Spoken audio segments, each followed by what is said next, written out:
ರಾಮ ರಾಮ ಗುಣ ಸೇಮ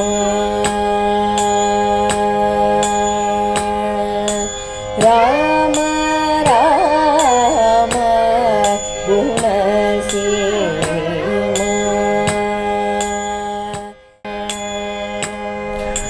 ಶ್ರೀಮತೆ ರಾಮಾನುಜಾಯ ನಮಃ.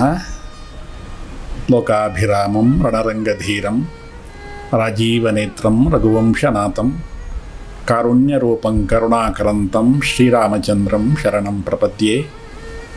ಕೂಜಂತಂ ರಾಮ ರಾಮೇತಿ ಮಧುರಂ ಮಧುರಾಕ್ಷರಂ ಆರುಹ್ಯ ಕವಿತಾಶಾಖಾಂ ವಂದೇ ವಾಲ್ಮೀಕಿಕೋಕಿಲಂ. ತಸ್ಮೈ ರಾಮಾನುಜಾರ್ಯಾಯ ನಮಃ ಪರಮಯೋಗಿನೇ. ಯಶ್ ಶ್ರುತಿ ಸ್ಮೃತಿಸೂತ್ರಾಣಾಂ ಅಂತರ್ಜಲಮಶೀಷಮತ್. ವಿಶ್ವಾಮಿತ್ರರು ರಾಮ ಲಕ್ಷ್ಮಣರಿಬ್ಬರನ್ನು ಕರ್ಕೊಂಡು ವಿಶಾಲ ನಗರದ ಅರಮನೆಯನ್ನು ಪ್ರವೇಶ ಮಾಡ್ತಾರೆ. ಅಲ್ಲಿಯ ದೊರೆ ಸುಮತಿ. ಆ ದೊರೆಗೆ ಈ ರಾಮ ಲಕ್ಷ್ಮಣರು ಯಾರು ಅಂತ ಗೊತ್ತಿಲ್ಲ. ವಿಶ್ವಾಮಿತ್ರರು ಗೊತ್ತು. ಈ ರಾಮ ಲಕ್ಷ್ಮಣರಿಬ್ಬರ ಪರಿಚಯ ಆ ದೊರೆಗಿಲ್ಲ. ಅವ್ರನ್ನ ನೋಡಿದ ತಕ್ಷಣ ದೊರೆಗೆ ಪರಮಾನಂದ ಆಗ್ಬಿಡುತ್ತೆ. ಯಾವುದೋ ಒಂದು ಅಲೌಕಿಕವಾದಂಥ ಅನುಭವ ದೊರೆಗಾಗತ್ತೆ.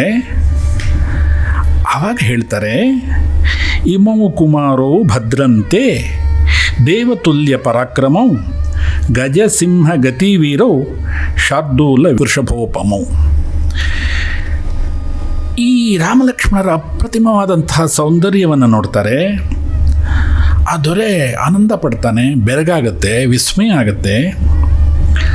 ಆ ಸೌಂದರ್ಯಕ್ಕೆ ದೃಷ್ಟಿ ತಾಗದಿರಲಿ ಅಂತ ಭದ್ರಂತೆ ನಿನಗೆ ಮಂಗಳವಾಗಲಿ ಅಂತ ದೊರೆ ಹೇಳ್ತಾನೆ. ಈ ರಾಮಲಕ್ಷ್ಮಣರ ಪರಿಚಯ ಇಲ್ಲ, ಅವರು ಯಾರು ಅಂತ ಗೊತ್ತಿಲ್ಲ. ಆದರೂ ಆ ದೊರೆಗೆ, ಆ ಮಹಾರಾಜನಿಗೆ ಅವ್ಯಕ್ತವಾಗಿ ಈ ರಾಮಭದ್ರನ ಪರಿಚಯ ಆಗಿಬಿಡುತ್ತೆ, ಅನುಭವ ಆಗಿಬಿಡುತ್ತೆ. ಆವಾಗ ನಿನಗೆ ಮಂಗಳವಾಗಲಿ, ಭದ್ರಂತೆ ನಿನಗೆ ಮಂಗಳ ಆಗಲಿಪ್ಪ, ದೃಷ್ಟಿ ತಾಗದಿರಲಿ. ನಿನ್ನ ಈ ರೂಪ ಸೌಂದರ್ಯ ಇದೆಯಲ್ಲ, ಇದು ಬೇರೆಯವ್ರು ನೋಡಿದಾಗ ನಿನಗೆ ದೃಷ್ಟಿ ತಾಗದಿರಲಿ ಅಂತ ಮಂಗಳವನ್ನು ಹಾಡ್ತಾರೆ. ನಮ್ಮ ಶ್ರೀ ವೈಷ್ಣವ ಸಂಪ್ರದಾಯದಲ್ಲಿ ಇಂತಹದೇ ಒಂದು ಸಂಗತಿ ಇದೆ. ಅದು ವಿಷ್ಣು ಚಿತ್ತರಿಗೆ ಭಗವಂತ ಗರುಡಾರೂಢನಾಗಿ ಮಹಾಲಕ್ಷ್ಮಿಯ ಜೊತೆ ದರ್ಶನವನ್ನು ಕೊಟ್ಟಾಗ ಭಗವಂತ ಆ ವಿಷ್ಣು ಚಿತ್ರನ್ನು ಕೇಳ್ತಾನೆ, ನಿಮಗೇನು ಬೇಕು ಅಂತ. ಅಪ್ಪ, ನನಗೇನು ಬೇಡ, ನಿನಗೆ ಮಂಗಳವಾಗಲಿ. ಪಲ್ಲಾಂಡ್ ಪಲ್ಲಾಂಡ್ ಪಲ್ಲ ಇರುತ್ತಾಂಡ್ ಅಂತ ಮಂಗಳಾಶಾಸನವನ್ನು ಭಗವಂತನಿಗೆ ಮಾಡ್ತಾರೆ. ಭಗವಂತನಿಗೆ ಮಂಗಳಾಶಾಸನ ಮಾಡಿದ್ರಿಂದ ವಿಷ್ಣು ಚಿತ್ತರು ನಮ್ಮ ಸಂಪ್ರದಾಯದಲ್ಲಿ ಪೆರಿಯಾಳ್ವಾರಾದರು. ಅವ್ರನ್ನ ಪೆರಿಯಾಳ್ವಾರ ಅಂತ ನಾವೆಲ್ಲ ಕರಿತೀವಿ. ಯಾಕೆಂದರೆ ಭಗವಂತನಿಗೇ ಮಂಗಳಾಶಾಸನವನ್ನು ಮಾಡಿದ್ರು. ವಿಶಾಲ ನಗರದ ದೊರೆ ಅದೇ ರೀತಿ ಮಾಡ್ದ. ರಾಮ ಲಕ್ಷ್ಮಣರಿಬ್ಬರನ್ನು ಅವನು ಸತ್ಕರಿಸ್ತಾನೆ. ಅಲ್ಲಿಂದ ಮುಂದೆ ಒಂದು ವನವನ್ನು ಪ್ರವೇಶ ಮಾಡ್ತಾರೆ. ಒಂದು ಆಶ್ರಮ ಕಾಣುತ್ತೆ ಅವರಿಗೆ. ಆಗ ರಾಮ ಕೇಳ್ತಾನೆ, ಇದು ಯಾರ ಆಶ್ರಮ? ಈ ಆಶ್ರಮದಲ್ಲಿ ಏನೋ ಒಂದು ಕೊರತೆ ಇದೆಯಲ್ಲ, ಏನಿದೆ ಅಂತ ಕೇಳ್ತಾನೆ. ಆಗ ವಿಶ್ವಾಮಿತ್ರರು ಆ ಆಶ್ರಮದ ವೃತ್ತಾಂತವನ್ನು ಶುರು ಮಾಡ್ತಾರೆ. ನಾನೇ ಹೇಳಬೇಕು ಅಂತಿದ್ದೆ ರಾಮ, ನೀನು ಕೇಳಿದೆ, ಆದ್ದರಿಂದ ನಾನು ಹೇಳ್ತಾ ಇದ್ದೀನಿ. ಇದು ಗೌತಮ ಆಶ್ರಮ. ಇದು ಗೌತಮ ಮಹರ್ಷಿಗಳು ತಮ್ಮ ಪತ್ನಿಯಾದಂತಹ ಅಹಲ್ಯೆ ಜೊತೆ ಇಲ್ಲಿ ವಾಸವಾಗಿದ್ದರು. ಗೌತಮರು ಮಹಾ ತಪಸ್ವಿಗಳು. ಅವರ ತಪಸ್ಸನ್ನು ಕೆಡಿಸಬೇಕು ಅಂತ ದೇವೇಂದ್ರ ಬಹಳ ಪ್ರಯತ್ನ ಮಾಡ್ತಾ ಇದ್ದ. ಒಂದು ದಿವಸ ಗೌತಮರು ಅನುಷ್ಠಾನಕ್ಕೋಸ್ಕರ ಹೋಗಿದ್ದಾರೆ. ಆವಾಗ ಇಂದ್ರ ತನ್ನ ವೇಷವನ್ನು ಮರೆಸ್ಕೊಂಡು ಆಶ್ರಮಕ್ಕೆ ಬಂದುಬಿಡ್ತಾನೆ. ಆಶ್ರಮದಲ್ಲಿ ಅಹಲ್ಯೆಯನ್ನು ನೋಡ್ತಾನೆ.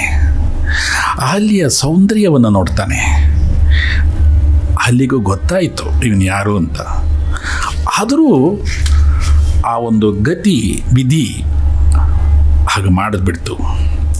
ಆವಾಗ ಇಂದ್ರ ಅಹಲ್ಯ ಜೊತೆ ಸಂಬಂಧ ಮಾಡಿಬಿಡ್ತಾನೆ. ಅನುಷ್ಠಾನದಿಂದ ಗೌತಮರು ಬರ್ತಾರೆ. ಗೌತಮನಿಗೆ ವಿಷಯ ಗೊತ್ತಾಯಿತು. ಅವರು ಇಂದ್ರನಿಗೂ ಶಾಪ ಕೊಟ್ಟರು, ಅಹಲ್ಯೆಗೂ ಶಾಪ ಕೊಟ್ಟರು.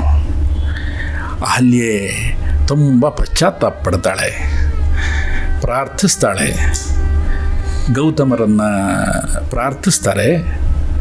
ಆಗ ಗೌತಮರು ಹೇಳ್ತಾರೆ, ಈ ಆಶ್ರಮ ನಿರ್ಜನ ಆಗಿಬಿಡ್ಲಿ, ನೀನು ಯಾರ ಕಣ್ಣಿಗೂ ನೀನು ಬೀಳಬಾರ್ದು, ಅನ್ನಾಹಾರ ಸೇವಿಸಬಾರ್ದು, ಗಾಳಿಯನ್ನು ಮಾತ್ರ ಸೇವಿಸ್ತಾ ಇರಬೇಕು, ನೀನು ತಪಸ್ಸು ಮಾಡಬೇಕು, ಶಿಲಿಯಾಗಿರಬೇಕು. ಮುಂದೆ ಒಂದಾನೊಂದು ಕಾಲದಲ್ಲಿ ದಶರಥನ ಪುತ್ರನಾದಂಥ ರಾಮ ಈ ನಿರ್ಜನ ಪ್ರದೇಶಕ್ಕೆ ಬರ್ತಾನೆ. ಅವನ ಪಾದಸ್ಪರ್ಶ ಈ ನೆಲಕ್ಕಾಗುತ್ತೆ. ಅವನ ಶ್ರೀಚರಣಗಳು ಈ ಶಿಲೆ ಮೇಲೆ ಸ್ಪರ್ಶ ಆಗುತ್ತೆ. ಆಗ ನಿನಗೆ ಶಾಪ ಮುಕ್ತಿ ಆಗುತ್ತೆ. ಅಲ್ಲಿಯವರೆಗೂ ನೀನು ಇಲ್ಲೇ ತಪಸ್ಸು ಮಾಡ್ತಾ ಇರು ಅಂತ ಗೌತಮರು ಅಹಲ್ಯೆಗೆ ಶಾಪ ಕೊಟ್ಬಿಡ್ತಾರೆ. ರಾಮ, ಈಗ ಕಾಲ ಬಂದಿದೆ. ನಾನು ನಿನ್ನನ್ನು ಅಯೋಧ್ಯೆಯಿಂದ ಇಲ್ಲಿ ಕರ್ಕೊಂಡು ಬಂದಲ್ಲ, ದಶರಥ ನಿನ್ನನ್ನು ಕಳಿಸ್ಲಿಕ್ಕೆ ಒಪ್ಕೊಳ್ಳಿಲ್ಲ. ವಸಿಷ್ಠರು ಹೇಳಿದ್ರು, ಕುಲಪುರೋಹಿತರು ಹೇಳಿದ್ರಿಂದ ನಿನ್ನ ಕರ್ಕೊಂಡು ಬಂದರು. ನಾನು ನನ್ನ ಯಜ್ಞ ಸಂರಕ್ಷಣೆಗೆ ಮಾತ್ರ ನಿನ್ನನ್ನು ಕರ್ಕೊಂಡು ಬರಲಿಲ್ಲಪ್ಪ. ನೀನು ಭಗವಂತನ ಅವತಾರ, ಶ್ರೀಮನ್ ನಾರಾಯಣನ ಅವತಾರ. ನಿನ್ನಿಂದ ಎಷ್ಟು ಕೆಲಸಗಳಿಲ್ಲ ಆಗ್ತಾಯಿದೆ ನೋಡು, ಎಷ್ಟು ಜನರ ಉದ್ಧಾರ ಆಗ್ತಾಯಿದೆ ನೋಡು. ನಿನ್ನ ಶ್ರೀಚರಣಗಳ ಪ್ರಭಾವ ಅಂಥದ್ದಪ್ಪ. ನೀನು ಈ ನಿರ್ಜನ ಪ್ರದೇಶಕ್ಕೆ ನಿನ್ನ ಶ್ರೀಚರಣಗಳ ಸ್ಪರ್ಶ ಆಗಿದೆ. ಇವತ್ತು ಒಳ್ಳೆಯ ಪ್ರದೇಶ ಆಗಿಬಿಡುತ್ತೆ. ಈ ಅಹಲ್ಯೆ ಶಿಲಾರೂಪದಲ್ಲಿದ್ದಾಳಲ್ಲ, ಇವಳ ಮೇಲೆ ನಿನ್ನ ಪಾದಸ್ಪರ್ಶ ಆಗಲಿ, ಅವಳು ಉದ್ಧಾರ ಆಗಿಬಿಡ್ತಾಳೆ ಅಂಥೇಳಿ ಆ ಶಿಲೆಯ ಮೇಲೆ ಶ್ರೀರಾಮ ಪ್ರಭು ರಾಮನ ಶ್ರೀಚರಣಗಳ ಸ್ಪರ್ಶ ಆಗುತ್ತೆ. ಅಹಲ್ಯೆ ಎಂದಿನಂತೆ ಅವಳು ಎದ್ದು ನಿಲ್ತಾಳೆ, ಪುನೀತಳಾಗುತ್ತಾಳೆ. ಇದೆಲ್ಲದನ್ನು ಜ್ಞಾನದೃಷ್ಟಿಯಿಂದ ಗೌತಮ ಮಹರ್ಷಿಗಳು ಎಲ್ಲ ನೋಡ್ತಾ ಇರ್ತಾರೆ. ಆವಾಗ ಗೌತಮರು ಆಶ್ರಮಕ್ಕೆ ಬರ್ತಾರೆ. ಅಹಲ್ಯೆ ಗೌತಮರ ಮರು ಸಮಾಗಮ ಅಲ್ಲೇ ಆಗತ್ತೆ. ಆ ದಂಪತಿಗಳು ರಾಮನನ್ನು ಸತ್ಕರಿಸ್ತಾರೆ, ಸಂತೋಷ ಪಡ್ತಾರೆ. ಅಹಲ್ಯೆ ಶಾಪ ವಿಮೋಚನೆಯ ಪ್ರಕರಣದಲ್ಲಿ ಶ್ರೀರಾಮನ ಆ ಪಾದದ ಪ್ರಭಾವ ವ್ಯಕ್ತವಾಯಿತು. ಅದನ್ನೇ ಒಬ್ಬ ಜ್ಞಾನಿಗಳು ಹೇಳ್ತಾರೆ, ಆ ಪ್ರಭು ರಾಮಚಂದ್ರನ ದಿವ್ಯ ತಿರುಮೇನಿ ಇದೆಯಲ್ಲ, ಒಂದೊಂದು ಅಂಗವೂ ಅಂತಹ ಸೌಂದರ್ಯವಾದ ಪುಂಸಾಂ ಮೋಹನ ರೂಪಾಯ, ಕೈವಣ್ಣಂ ಅಂಗ ಕಂಡೇನ್ ಕಾಲ್ವಣ್ಣಂ ಇಂಗ ಕಂಡೇನ್ ಅಂತ ಒಬ್ಬ ಜ್ಞಾನಿಗಳು ಹೇಳ್ತಾರೆ.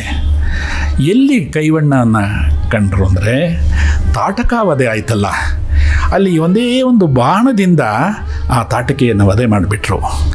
ಅಲ್ಲಿ ಅವನ ಆ ಹಸ್ತದ ಕೈಯಿನ ಆ ಒಂದು ಪ್ರಭಾವವನ್ನು ಕಂಡೆ. ಇಲ್ಲಿ ಕಾಲ್ವಣ್ಣಂಗೆ ಕಂಡೆ. ನಿನ್ನ ತಿರುವಡಿಗಳ ಸ್ಪರ್ಶ ಆಯಿತಲ್ಲ, ಶಿಲೆ ಆಗಿದ್ದಳು, ಅವಳ ಎದ್ದು ನಿಂತ್ಕೊಂಡ್ಬಿಟ್ಲು.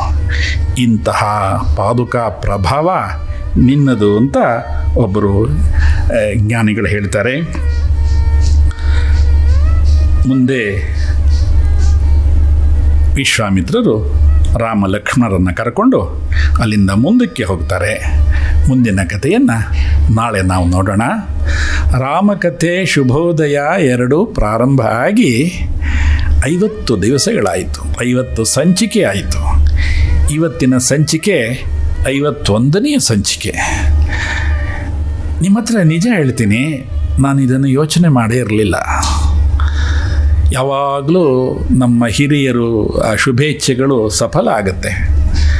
ನನಗೆ ಯಾವಾಗಲೂ ನನ್ನ ಪೂರ್ವಾಶ್ರಮದ ಮಾತುಶ್ರೀಯವರ ಸ್ಮರಣೆ ಆಗುತ್ತೆ.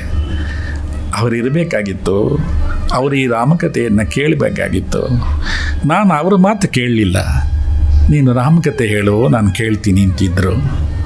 ಈಗ ಅವರು ಪರಮಪದದಲ್ಲಿ ಈ ರಾಮಕಥೆಯನ್ನು ಕೇಳ್ತಾ ಇದ್ದಾರೆ ಅನ್ನೋಂಥ ಅನುಭವ ನನಗೆ.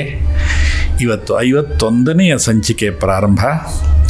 ಪ್ರಭು ರಾಮಚಂದ್ರನ ಅನುಗ್ರಹದಿಂದ, ಸ್ವಾಮಿ ರಾಮಾನುಜರ ಅನುಗ್ರಹದಿಂದ ಈ ರಾಮಾಯಣ ಪಟ್ಟಾಭಿಷೇಕ ಆಗಬೇಕು ಅನ್ನೋದು ನಮ್ಮೆಲ್ಲರ ಹಾರೈಕೆ.